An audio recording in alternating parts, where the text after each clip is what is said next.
back, everyone. We will now move on to our next segment of tonight's forum, candidates running for Board of Education in Carroll County. Joining us this evening are current Board of Education member Tyra Battaglia, Jim Miller, and Steve Whistler. The format of this section will be a little different in that each candidate will be provided 3 minutes for their opening and closing statements, as well as 3 minutes to answer each question. These candidates really aren't running against each other, so there is no rebuttal time that's going to be provided. As a reminder to our candidates, when candidates have 15 seconds remaining, our timekeeper will hold up a yellow card, and when your time is up, she will hold up a red card. I ask candidates to be respectful of the time so that we can get to as many questions as possible.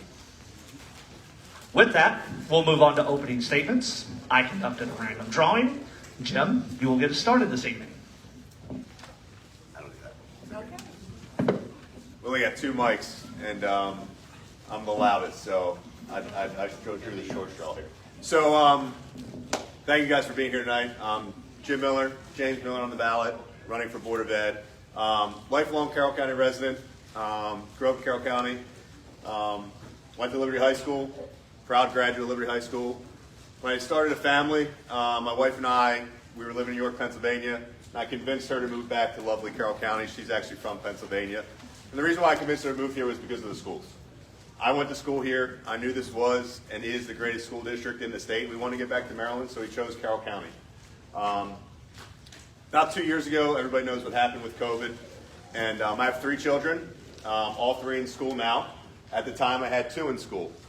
And, you know, I think that Dan mentioned it was 14 days that they told us to send your kids home for 2 weeks, take a break, no big deal. It's an extended spring break, go back to school.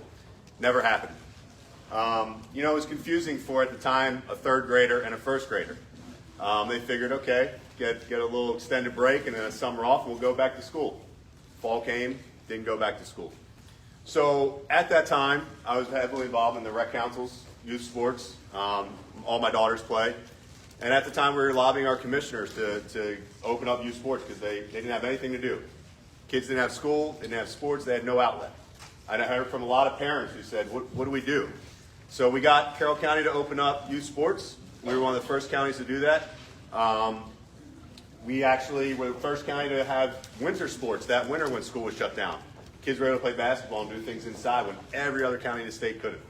So I kind of got more involved and kind of tried to figure out how can I look out for the best interest of my children at the time.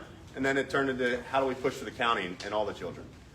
Then our great school board is here. Kenny's here, Marcia's here, Tyra's sitting right here. They know me well because starting in you know, the fall when we didn't go back to school, they could probably find hundreds of emails from me every day saying, when are my kids going back to school? When are my kids going back to school? When are my kids going back to school? And I got to give them credit. They fought. They fought for Carroll County, and they fought for our students. And that's where I became more actively involved, ensuring that our children got put first during the pandemic. Because unfortunately, they were last. So when we finally got back into school, they know too, I fought to get masks off our children. I went to many school board meetings explaining why children shouldn't be masked every day, why our kids, I have a kindergartner who has an IEP for speech. And yet she was masked every day. And in speech class, she was masked. How is she supposed to develop? So after all that, I decided 15 seconds that I was going to run for school board because how else can I fight for the children other than to become a school board member? So thank you.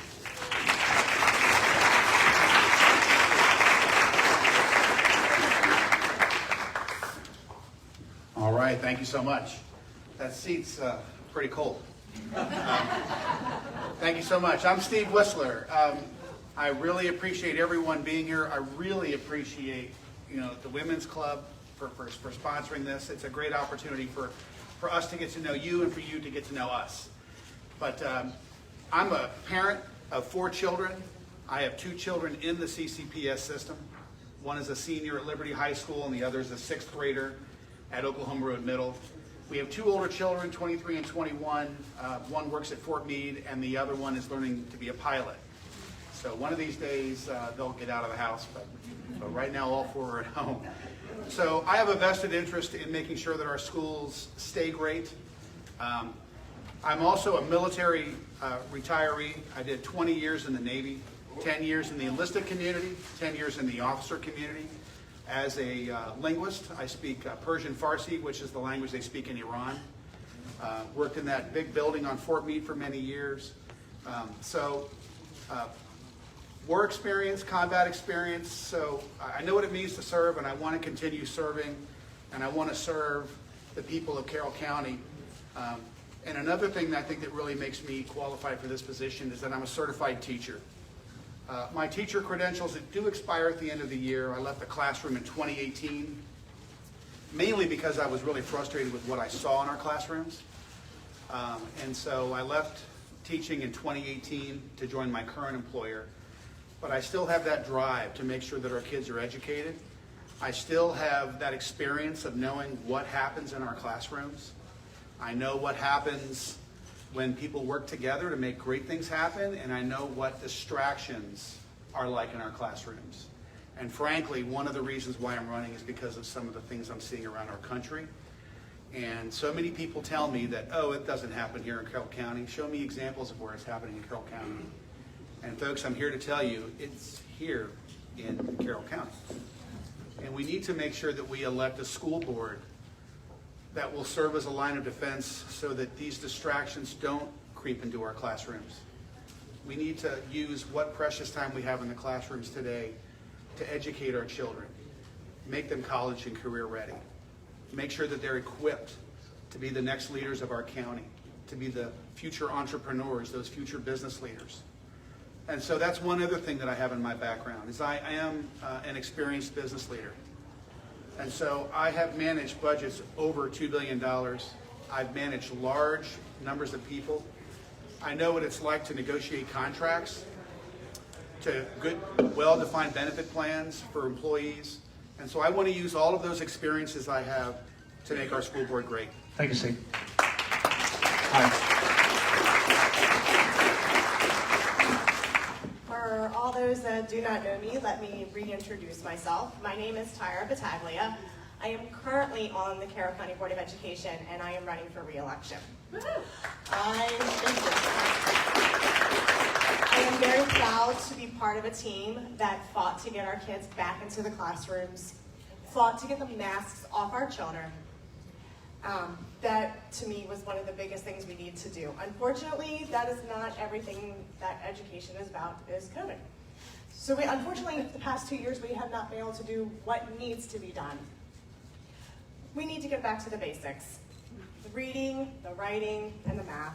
Our kids need to have those basics to be career and college ready. And I say career and college ready because not everyone is suited for college.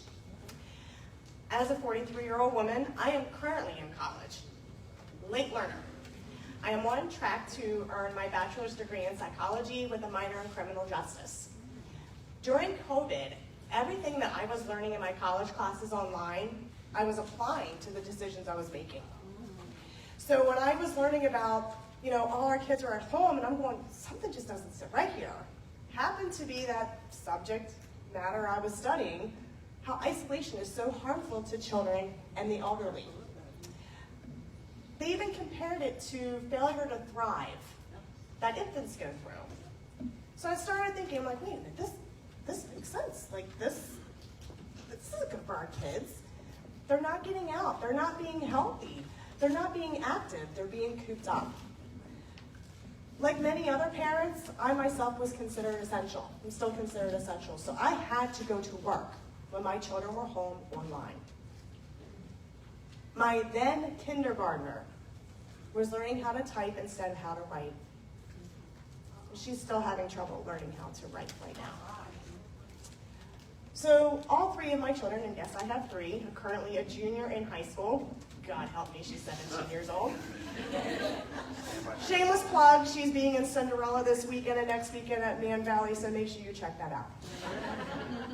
My middle child is in 8th grade. He is 14 years old, again, God help me. And then the baby, the 7-year-old, who is currently in 2nd grade. The blessing, but the terror. All three of my children are different, And the one thing that I've noticed with all of our kids in Carroll County, every child learns differently. So when it came to making sure our children got back into the classroom, it was because every child learns differently and not every child can learn online. That's right. So, I have these wonderful gentlemen I get to run with BMW. And our goal is to make sure our children have what they need for reading, writing, and math.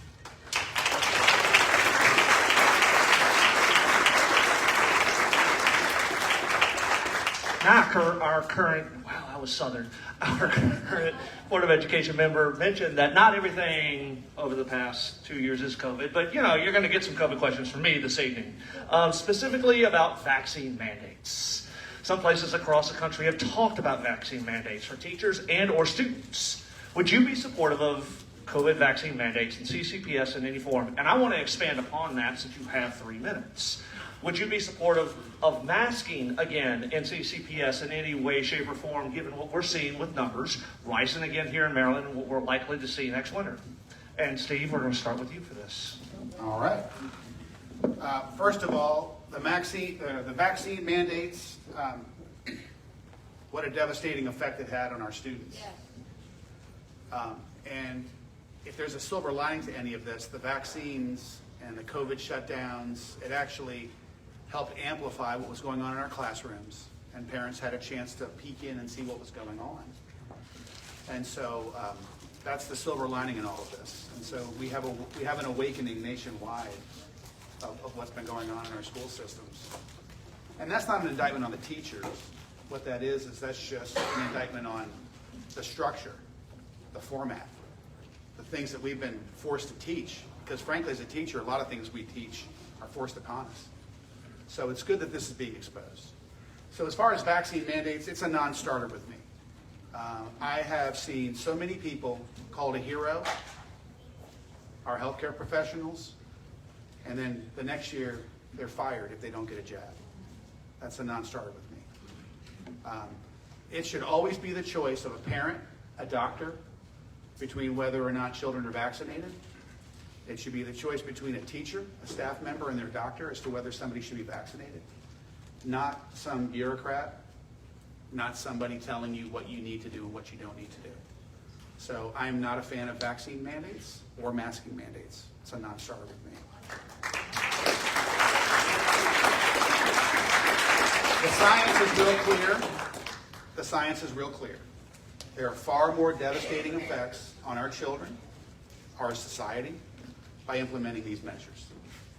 And frankly, we all need to be skeptical, with a healthy level of skepticism, as to whether or not the information they're telling us is true, whether or not there's an agenda behind the mandates that they impose.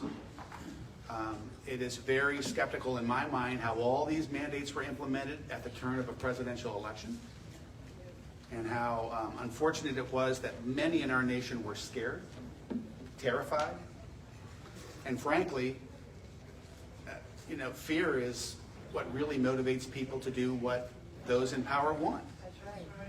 And that's something that we really need to keep in the back of our minds. So I am so appreciative of our current board members for injecting that healthy level of skepticism, for challenging what everyone thought was the status quo. The get your vaccine so that you can party hardy by July 4th weekend, you won't get COVID. Guess what? You got COVID. People still got it. So again, we really need to approach everything from a healthy level of skepticism. We need to make sure that we get the expertise we need to make the right decisions on the school board. But believe you me, I know when I'm elected to this school board, you're going to get a lot of pushback from me so that we can get all the facts, not just some of the facts. Thank you. Tyra. Well, I think this is a no-brainer for me. No and no. Parents' choice. It needs to be a parent's choice. It needs to be a family choice. And government has no right to touch my child.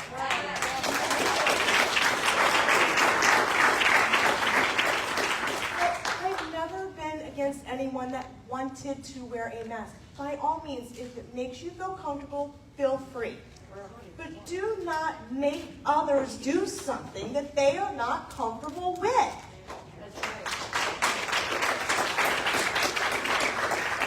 So I don't agree with vaccine mandates for our children whatsoever. There has not been enough studies to have this out for a long period of time to know what is going to affect a 5-year-old 10 years down the road. I still don't even know what it might do to me in the next 5 years. I know I, by choice, got the J&J. I, in turn, was sick for 2 months. I have Lyme disease, okay? It's normal, ticks, great. But I had such a massive flare-up, I couldn't move, I couldn't function, I had brain fog all the time, and it was because the vaccine threw it into overdrive. That's right. That's right. And when I went to my doctor, she looked at me and she wanted to smack me. Because she even said, "How dare you go get that?" And I said, "Well, they're just like, hey, here." She was like, "Yeah, you're one of the people that should not receive the vaccine. There are people that should have not received the vaccine." Yes. And unfortunately, our government did not disclose that to people. They did not disclose the truth to parents That's right. and others in the community. So no vaccine mandate for me, and no mask mandate for me.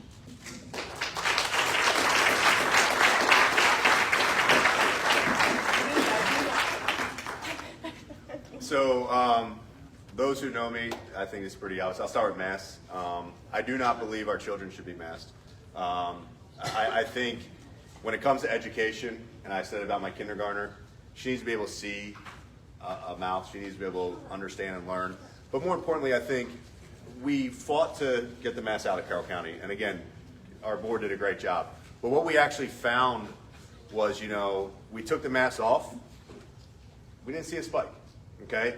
Children aren't the vectors of the disease, which is a good thing, which means they can go to school without wearing a mask. So I'm a big no mask for our children. I think I've made that clear through the last 2 years. And if you've watched school board meetings, I've been in school board meetings voicing my opposition of children in masks. And I think it's when it comes to the vaccine, I am not for a vaccine mandate on our children. And you'll hear a lot of the opposition say, well, there's mandates on our children now, MMR, right? There's different vaccines that they're required. The difference is, in my view, they eradicate a disease. The COVID vaccine does not. So similar to the flu vaccine, it's a choice. You have a choice to get the vaccine, just like the flu vaccine. You take that risk, you do that risk-benefit analysis by yourself as a family. You decide whether or not the vaccine's beneficial and it outweighs the risk. Every family is going to make that choice for themselves. So I don't think it needs to be mandated in schools. I don't think it should be mandated in schools. And again, it's not the same as the vaccine schedule children are currently on, which is a vaccine schedule for diseases that can be eradicated or eliminated. So that is an argument that you'll hear a lot that I don't agree with. And again, I believe it's a parent's choice on whether or not their children should be vaccinated. And they should do that own risk-benefit analysis on their own. And again, so like the other two, the answer is no and no. And I think, that's about it.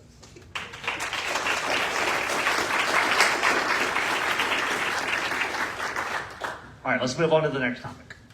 Much has been talked about and written about in regards to learning loss at all levels due to the pandemic. There's little question from many that virtual learning was not wonderful for a great many of the students, even concerns with masking decisions on the learning loss of some of the youngest children in the schools. What should the board and school system be doing to address the learning loss that happened over the past 2 years? And Tyra, we'll begin with you. So this is something that the current board is doing. They are addressing these issues. They are reaching out to parents to say, if a child has been identified that needs a little extra help. The funding we were receiving from COVID funds, actually, to do this type of implementation for our kids. But also, it wasn't just for kids that just the teacher was noticing was having learning loss. A parent could also advocate as well. So a parent could go to the administrator and say, hey, my kid's grades are kind of tanking. Can you help them out? Can I put my child in learning loss to get them back up and to par? And there was always room in most of our schools for that. I did that for my own son. So it is already implemented. We do need to continue. That's going to be the challenge because COVID funding is going bye-bye. But it can be done. We can, reach out to our high schoolers that are in the National Honor Society to help out with tutoring, making sure that they are letting the middle schools know this is what is available. So we do need to continue with learning loss and helping our children and any child for that matter who needs help in getting back up to pace.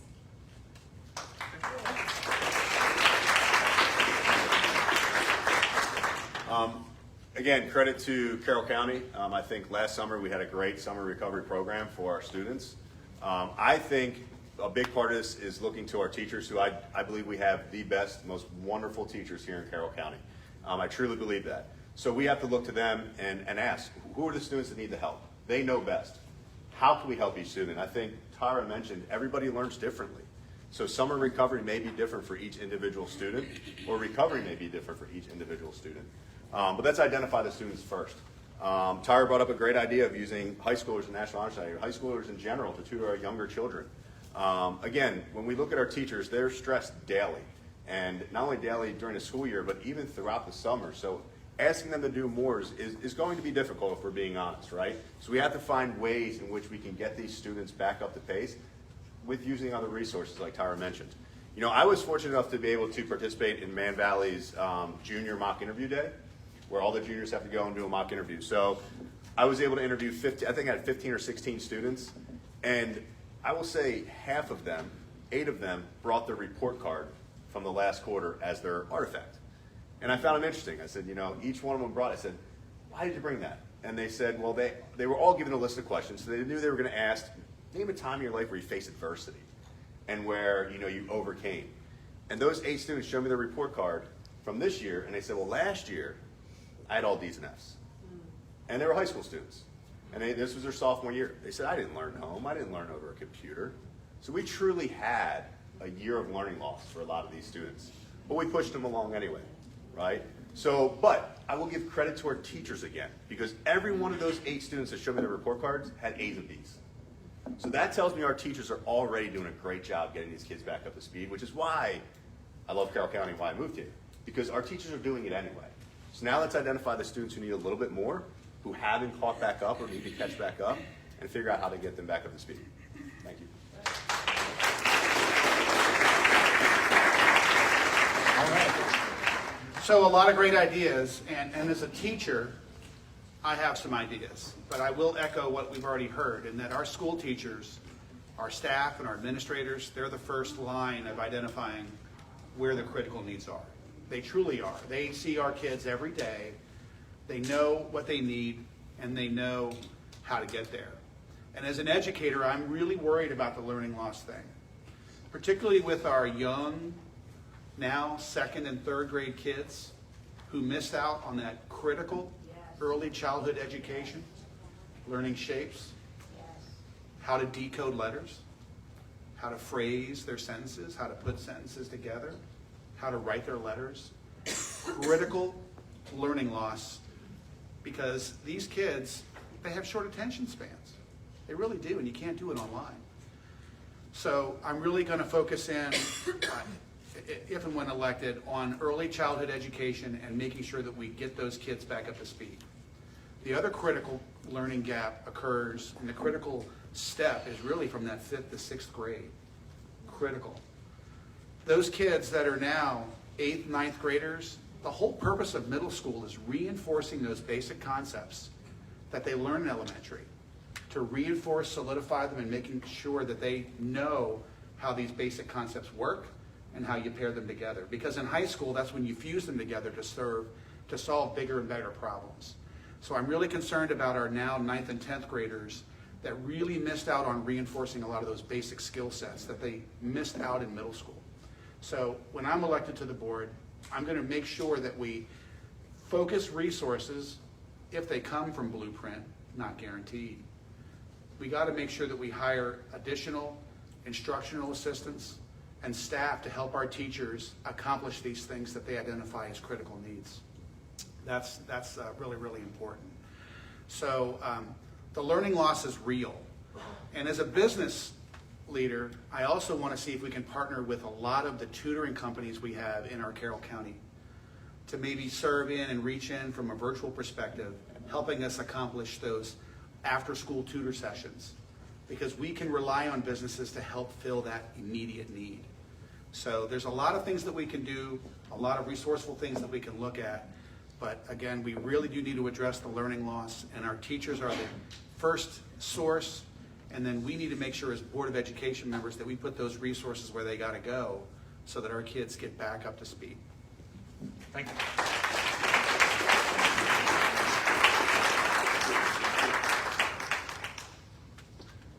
So my next question is, what programs will you support to prepare students for employment, particularly those not planning to attend college? And Jim, we'll start with you.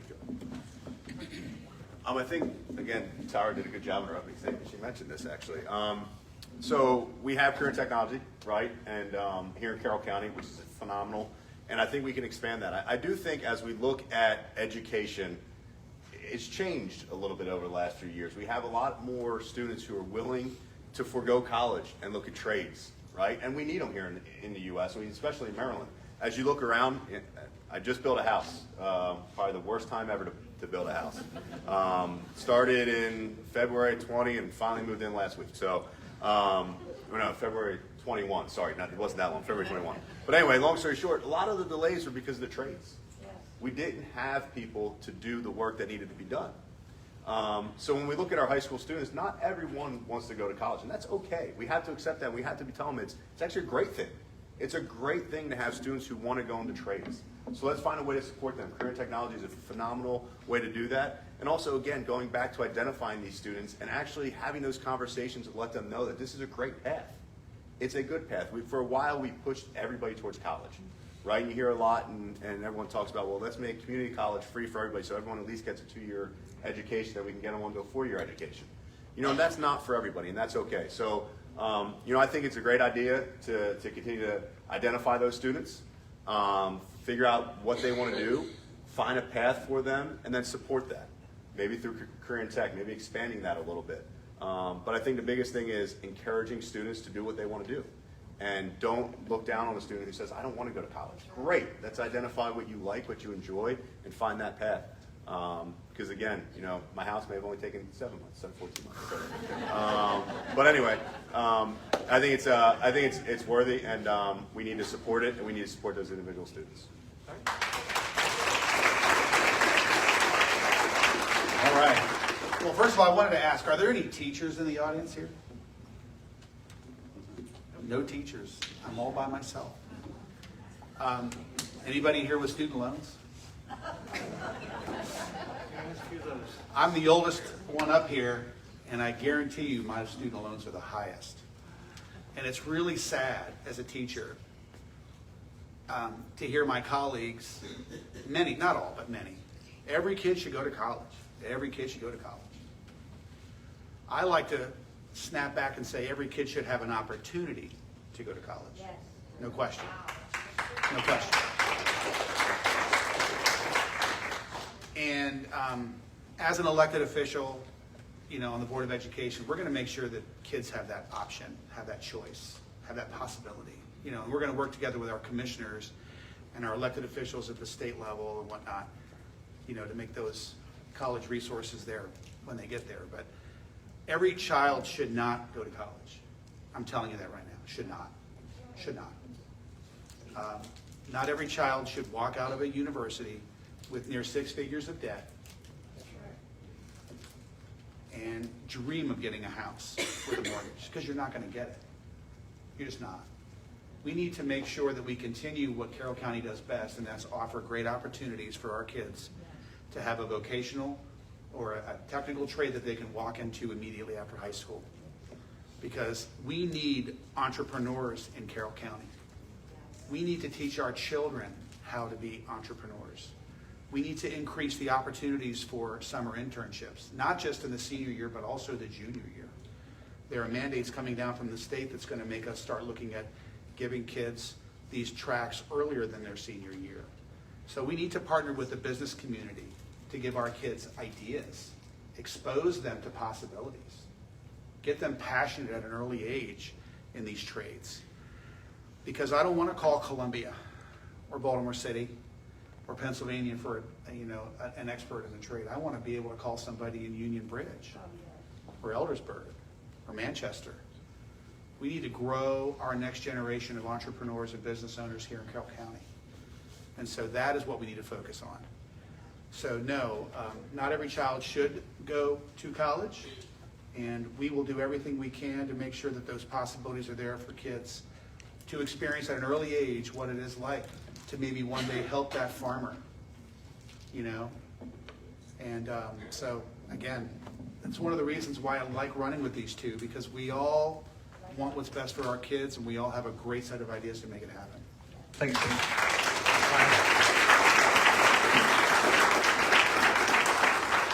So currently here in Carroll County, our 8th grade students primarily will take a tour over to the Career and Technology Center as a field trip. And they go over there and they take a tour and they kind of see what they might be interested in. Now, of course, any child can change their interest overnight. It's just very, very amusing how that happens. But the point is, it sets the tone. It sets the foundation of, look, here's an idea. Here's something for you to potentially do once you get into high school. I am very proud to be part of the modernization of the Career Technology Center here in Carroll County. I am so proud to be part of that. I can't wait for the ribbon cutting ceremony. It's taken a long time to finally get that done. There's going to be more programs offered. It's going to take a little while, but there will be. I would love to see plumbing in there. We do have an amazing sheriff's department here in Carroll County, and I believe there's a training facility over in a former high school. So there, we have something else to tap into with the criminal justice program that is at the Career and Technology Center. Some of our other programs are already embedded into each individual schools. We have the finance program, we have the teaching pathways. So our children do need to know what they potentially want to get into, but we also want to make sure that we give them everything available to take that path. One thing I have been an advocate for quite some time is when a child applies for the Career and Technology Center, that they need to do some type of resume or an interview for a specific program. Because there are several times a student will go to a program and will not utilize that into their future. I'm sorry, if you're going into the biomed, you need to have a pathway for biomed, not to be a real estate agent. Right.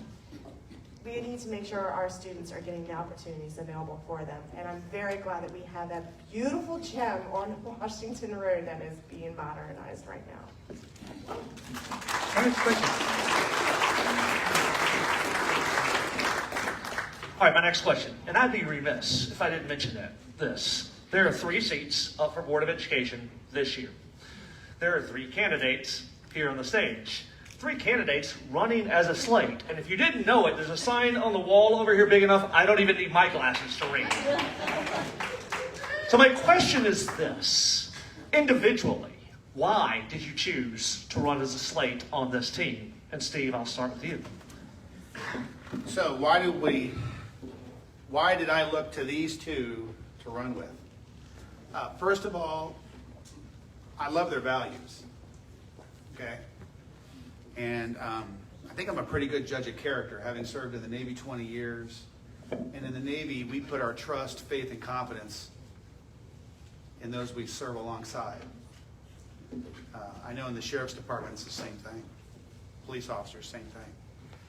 So I want to serve with people that I know are like me, that believe the things I believe, that have the values that I have. And not only that, will have my back. But more importantly, I want to work with people that are not yes men and women either. And I got to tell you, these two are not yes men and women. We really have great discussions on what's the best way ahead for our county. what's the best way to help our kids. And I think another reason why I wanted to run with these two is because if you look at the individual skill sets we have such a great complementary package. Finance, business, military experience, planning, budget, educator, fighting for kids, a passion for kids, an understanding of what goes on in the classroom. All these people have that, the athletic angle of things. I'm running with a great group of people that want to get things done. I don't want to work with people that want to just do things the way they are. But more importantly, I look at it from a societal perspective and a social perspective. I don't want these political and social agendas in my classrooms at all. It's distracting. It's not what's best for children. And I think these two agree with me wholeheartedly on that. We're all, well, again, I'm not going to speak for them. I'm really disheartened by what I'm seeing around this nation. It's almost like there's a doubling down. It's unbelievable. And frankly, I wonder how we even got to this point. How did we let it get this bad? Okay? Our opponents, I'm sorry, they have different mindsets and values. They identify with what's going on around this nation, and they think it's a good thing. I'm sorry, I don't. So that's why I chose to run with these two. And I'm so proud to run alongside them. Thanks, Steve. Tyra? So initially when the idea was brought to me and I was like, I don't know, because the last time I didn't get much support. So now I'm like, well, this is foreign to me. I was actually really honored to say, hey, look, we got two people that we want you guys to work as a team and run as a team. When Mr. Kyler had said he wasn't seeking re-election, I was like, oh crap, now what? So I wanted to surround myself with people that were going to be supportive of me, be supportive of the board, and be supportive of the organization itself that CCPS stands for our children in the county. So I met Steve. Okay. Met Jim. Well, I knew Jim. I was like, Jesus, man, all the emails are coming. Now he wants to eat bread. And then, I knew he wasn't mad at me. He knew it wasn't our fault. Took a couple times to explain that, but he eventually got it. Ken and Marcia, nice discussions with them. Just surrounding yourself with people that are going to have your back too. Absolutely. And knowing you yourself are going to have their backs. We are equals. It is not one person is stronger than the other. We all three have the same ideas. And we can also build off those ideas from each other to help each other out. And that's what's so great about BMW. Gentlemen? So Scott asked a question that we get on social media all the time, which I used to love Facebook until I started running.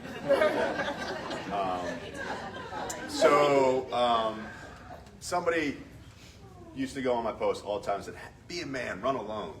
I said, that's not what this is about. There's 5 of us.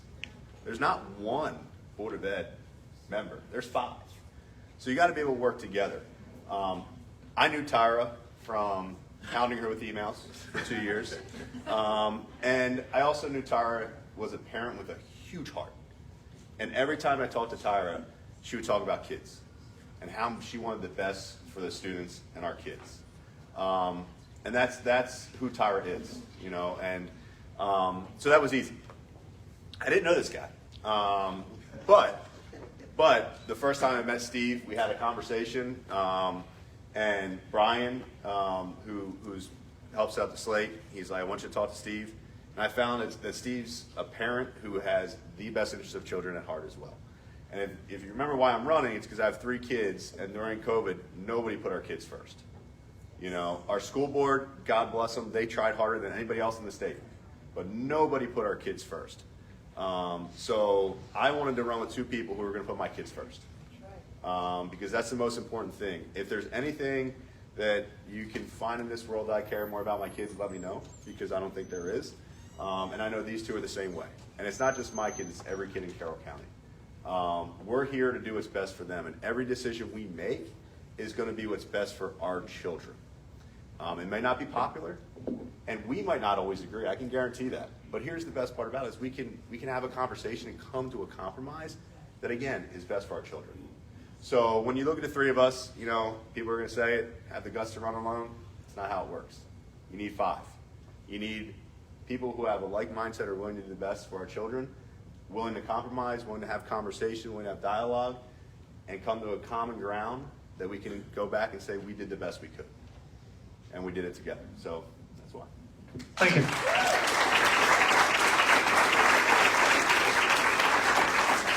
All right. Recently, no, recently there was a controversy around flags distributed in the school system. What? No. The current board has taken on the task of creating a new flag policy for the school system. You know why you're first on this, right? What are your thoughts on the distribution of flags for the classrooms and the idea of a specific flag policy for the school system entire? As the school board member, you can lead us off.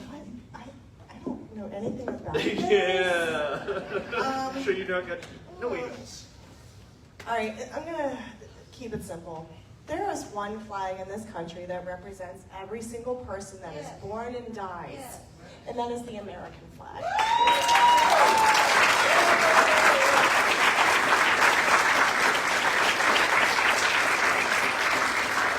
The American flag stands for everybody. Every individual, no matter their race, no matter their gender, it doesn't matter. It is one flag.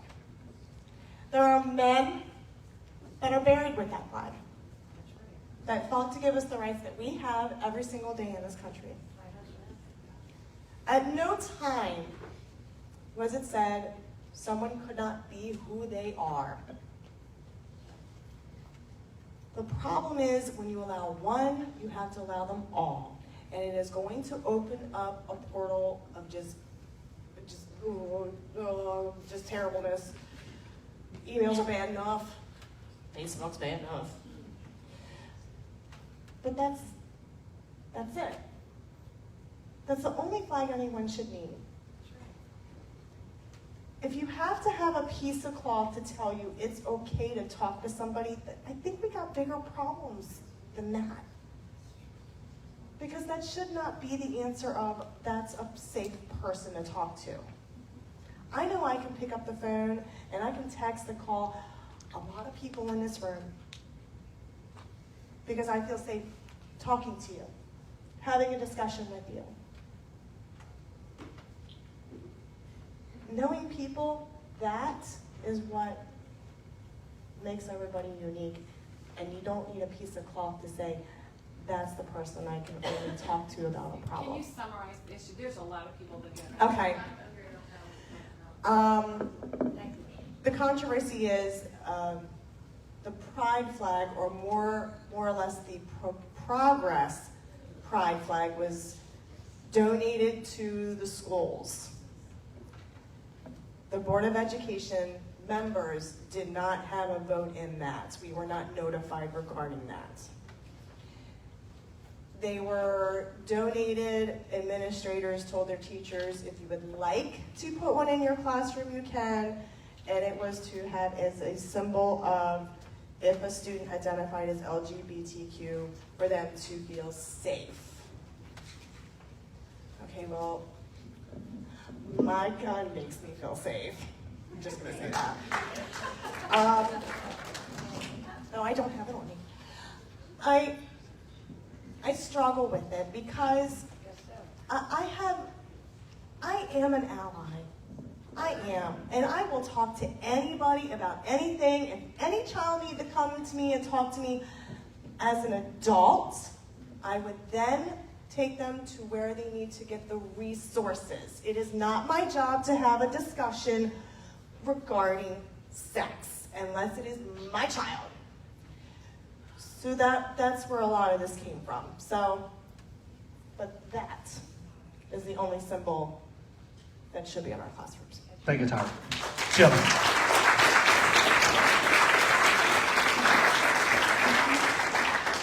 So when this first happened, I had no idea until I started getting messages from teachers who actually felt offended. They said, I have an inclusive classroom. My students know that I'm inclusive. I don't exclude anyone, but I was being pressured into putting this flag up in my classroom to show that I'm inclusive. My stance on it is, just like Tara said, and I've talked about this before, where do you draw the line? And I've posted about this. If you allow one flag, do you allow all flags? That's right. What if one flag is offensive to one group and they want it taken down, but they like another flag? I believe the U.S. flag, the Maryland flag, the Carroll County flag. Fly them in classrooms. But the biggest thing is I believe our classroom is where our children learn. And when you want to talk about sexual identity or anything of that sort, that's for home, especially in our younger students. Dan was here earlier. He talked about the bill going through. Pre-KK, first, second, third, fourth grade, it's proven those children don't even really understand that yet. They don't understand at that age. So why have the conversations? Why bring it into the classroom at such a young age? There are resources in Carroll County. There are resources, there are teachers, and every student knows who they can go to if they need to talk, who they can go to at school. I'm not a professional in psychology. I'm not somebody that I want a student coming to and asking those tough questions. I don't know the answer. And I think a lot of our teachers feel uncomfortable because they don't know the answer. But as it comes to a flag, it's not a symbol of inclusiveness. And I think a lot of our teachers were taken back. They felt pressured to take this flag, and if they didn't, they felt like, well, their classroom's not inclusive. Why didn't you put the flag up? They want to be able to teach every student. Every student they love, and I know that. They told me, they said, I love all my students. I don't need to show a flag to show that. But again, it goes back to, if you allow one, do you allow another? And where do you draw the line? And I think when we talk about the classroom, I don't want the debate to be whether you can hang a flag. I want the debate to be why Carroll County is the best school system in the state of Maryland because of education, teaching the basics, teaching our elementary school students the basics, having a high success rate in high school with our standardized testing or testing, not whether or not we should be flying flags in the classroom. Thank you, Jim. Steve.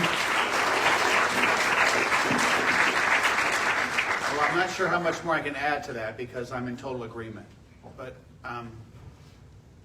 what really perplexes me as a parent, as a teacher, is this intense need to put our kids in the middle of issues. I just don't understand. It's funny, when parents go through a divorce, what's the first thing they tell the parents? Don't put the kids in the middle. That's right. We have groups of people who are just intent on putting our kids in the middle.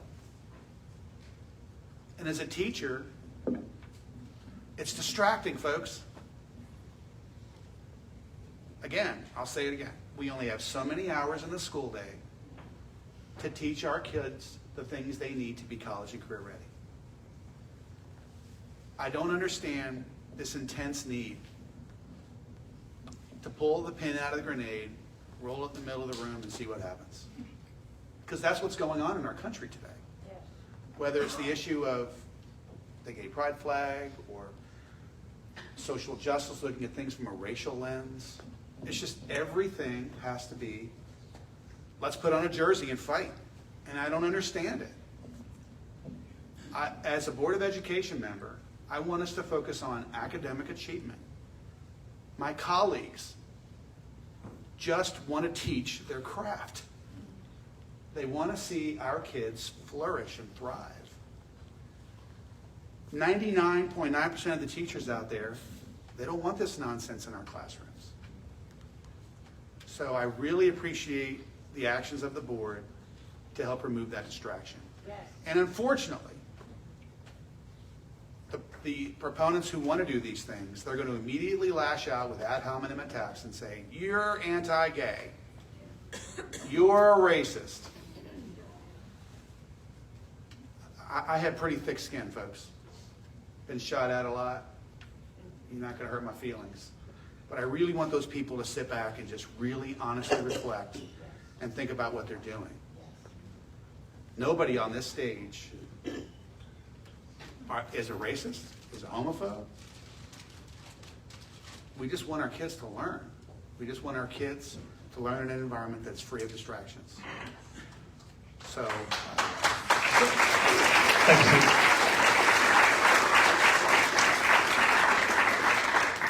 Well, time flies when you're having fun, and we are at the end of this segment, folks. So, you each have 3 minutes for your closing statements. Talk about whatever you want, but most importantly, remind folks why they should vote for you.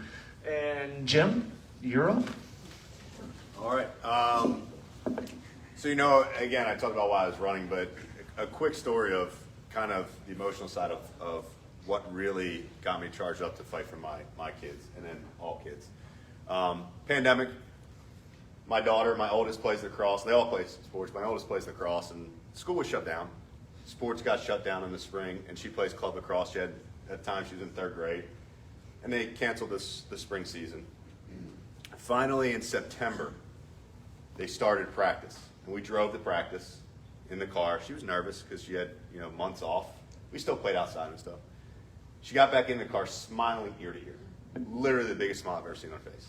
And she looks at me and she says, "Dad, this is going to sound really weird, but I felt free out there." She said, "I felt free on that field." And she said, I know, it's weird, it's crazy. I said, no, it's not. And it hit me. My 3rd going on 4th grade daughter just told me she was struggling.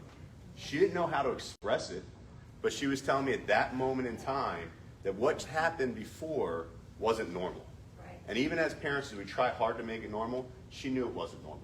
But she knew what she got to do that day was what she wanted. And I looked at her and said, I promise you, it's not weird. And I said, I promise I will continue to fight every day so that you feel that freedom that you just felt in that field. So that's why I'm here, because I made that promise, and we don't know what's going to happen. We honestly don't. Everybody says, the masks are behind us, schools are going to be open. We don't know. We honestly don't know, but I can guarantee this, that if elected, when elected, if you vote for me, I will make it my #1 priority to fight the state the next time. And I know there's only so much we can do, and I know this school board did everything they can do, and they know I tried to get them to do things that they probably couldn't do, but I asked. And Haven knows too, because I even called, texted, emailed, Facebook messaged, every which angle to try to get our schools back open.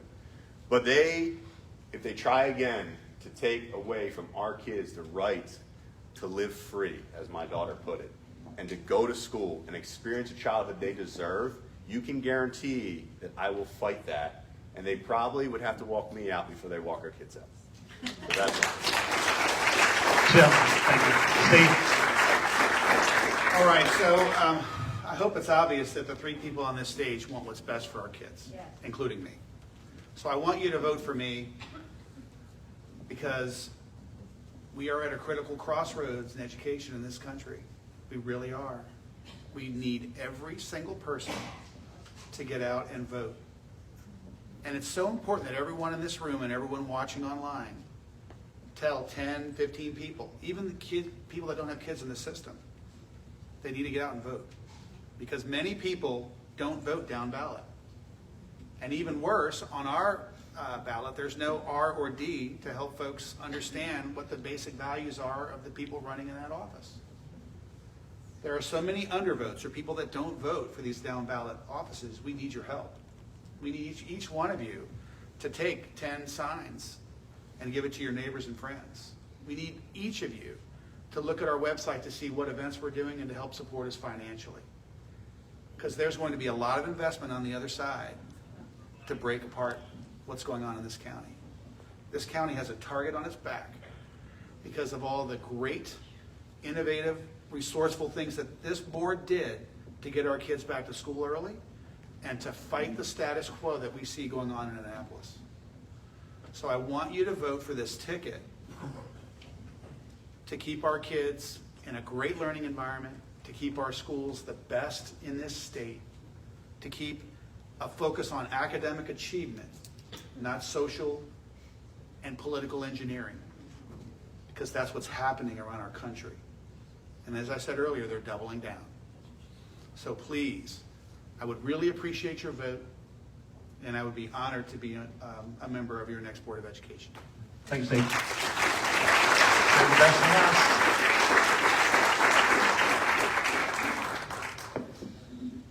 So I have the three same goals as I had last time, and I've expanded on them for different reasons. Number one was keeping our communities together. So I came from the Carroll area, and my oldest was the last 5th grade class that walked that halls when they closed the school. And I vowed from that moment on that I would never allow another school to close like that in this county. And there's 3 schools that closed, and it was the biggest mistake ever made, because we need them. So number one is keeping communities together. We are going to have to look at redistricting, but if you saw my video, and I keep saying with a very fine lens, and it's because we need to make sure, A, the same children and the same families that were part of the first set of closings and everything are not part of any redistricting that needs to be done. We have to make room in the southern end of the county, unfortunately, because that's getting a little crowded, but we do need to make sure we're doing it in a very appropriate way. And that has to be just, I know what it feels like to be shuffled around, and you just want to make sure it's done in an appropriate way. Second goal, drug education. All right, so 2 things I was able to do besides COVID. I got naloxone training in our high schools for our health curriculum. I'm very proud of that because naloxone is not just for those that overdose on opiates. It can help if a teenager is home with their grandparent and their grandparent forgot to take their, that they already took their medication, they took too much. Or if a teenager is babysitting and a baby got a hold of something that the teenager didn't know. Again, it's a life-saving measure. Life-saving measures, there's a purpose for them. So I'm glad I got that into the high schools. Navigating the Waters is a resource program that is offered once a year they did it at Winter's Mill. And it just brings the different organizations we have in the county. So those are 2 very big things I'm very proud of, and I want to continue to work on that and build on that. The third thing is consistency in our curriculum. All right, so we learned a very valuable lesson here in COVID is virtual learning. However, we're going to build on that. We already are working on extending that, and that is by, like Francis Scott Key only offers Spanish, Spanish, Spanish, and Spanish. Meanwhile, Westminster High offers Chinese, Spanish, French, German, sign language, Latin, so we can tap into that virtual learning component and expand it around the county so every child in high school has an equal opportunity to that learning environment. So those are my 3 goals. And the 3 things I want to expand on. I've only scratched the surface. COVID put a dent, but I only scratched the surface, and I want to keep going. Thank you. Thank you. Candidates, that ends this segment. Folks, let's give them one last round of applause.